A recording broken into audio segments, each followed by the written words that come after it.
Well, thank you very much. And this is a tremendous celebration. Congratulations to you, Mr. Jackson, and also to Stephanie Kozak-Allen for getting this project done. I have to confess one thing. This is the very first celebration of a new car park or parking lot, or green park, I think you've just renamed it, that I've ever been to. And so I came here because I was struck by what you're doing here. And in an activity that is often not thought of as being possible to even have an environmental sensitivity to it. So this is a real piece of leadership, and I wanted to take some time to come and recognize this because it's if we're going to, in fact, protect our air, clean our water, protect our land, we have to get smarter and smarter about how we live. And we have to get smarter and smarter about how we transport ourselves, how we build homes, how we park our cars, and where we park our cars. And this is a very, I think, notable demonstration of what can be done in a part of our society and part of our economy that sometimes is just thought of as not susceptible to smarter, greener ways. Two things I just want to quickly talk about. One is stormwater. There's been a little talk about that already. And the second is energy. Stormwater is one of those things that tends to be, for most people, kind of out of sight, out of mind, until it sort of crashes into their home in the terms of a flood. In this region, in the Philadelphia region, we have major stormwater problems that cause major property damage. We've even had flash floods where motorists have lost their lives because they've been in the wrong place at the wrong time due to really stormwater, because of development that didn't have things like what you have here, porous material, so that the rain actually stays on site, doesn't run off immediately into the creeks, and it works into the groundwater. If all of Philadelphia and all of the United States had this kind of material, we would have far fewer major stormwater problems than we do. And if you think stormwater problems are just an environmental problem, or if you think that's a freak accident, you would be mistaken. Stormwater problems are in your pocketbook, whether you know it or not. They're in your pocketbook if you pay a water bill, if you pay a sewer bill, because water and sewer systems are sized to deal with stormwater. And they are made much bigger, and the cost of those systems are much higher than they would need to be if this kind of construction and this kind of materials are used everywhere. Your bill that you probably pay every month or every quarter would be much lower. So this is another example where a good environmental practice is actually a very smart economic practice. And that it just demonstrates one more time that you can make money and you can solve environmental problems. In fact, I'll go so far to say the shortcut, which sometimes looks attractive economically, is actually expensive economically, and it's always bad for the environment. Shortcuts don't work for the environment, and if you take a medium to long-term look at your pocketbook or the economy as a whole, they don't work for the economy either.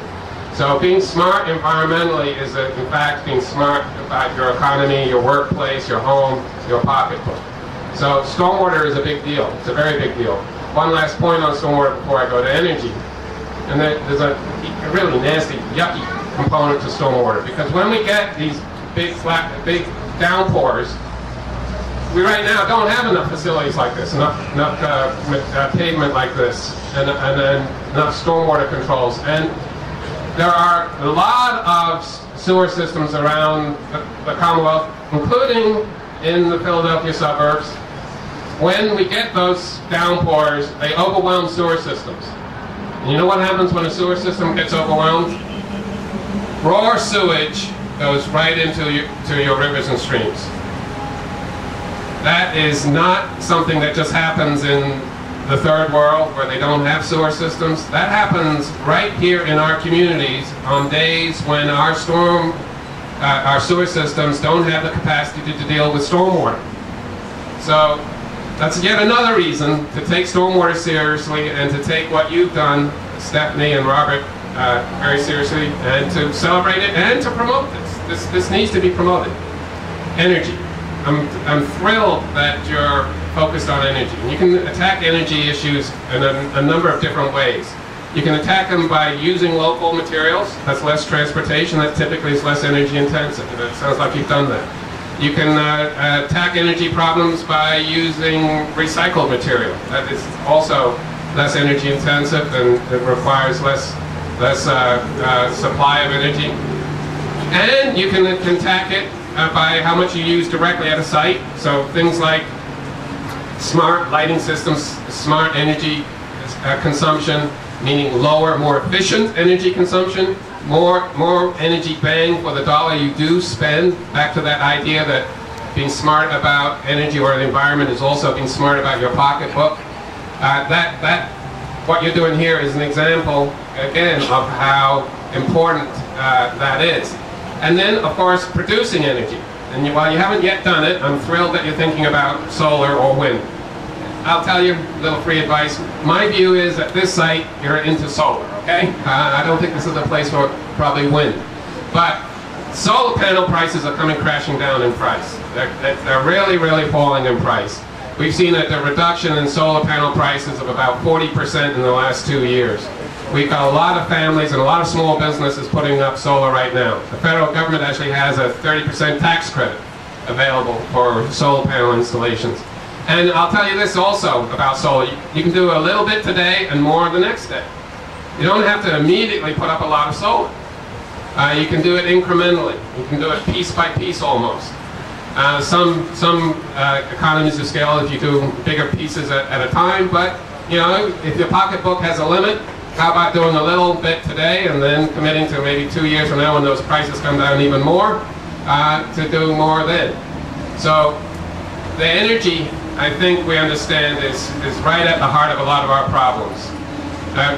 We, of course, unfortunately import 70% of the oil that we use in the United States. And we start with the Pledge of Allegiance, as we should. Let's remember that right now we've got men and women in the armed forces overseas dealing with problems that every president of the United States faces that are in part driven by the fact that this country is over a barrel when it comes to where we get our oil. It makes the job of any president of the United States pretty nightmarish, because there are folks out there who don't like this country who can turn off our economy by turning off the oil spigot. And shame on us for allowing us to be in that situation. We don't need to be in that situation. We can break that addiction to oil, as President Bush called it.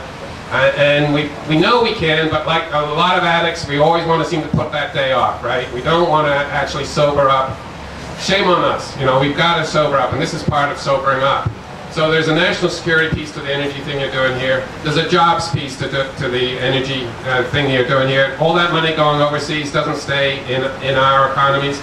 We could be, and do in fact, start manufacturing things like solar panels and wind turbines right here in Pennsylvania. That's jobs for people in Delaware County. Right now we need every job we can get.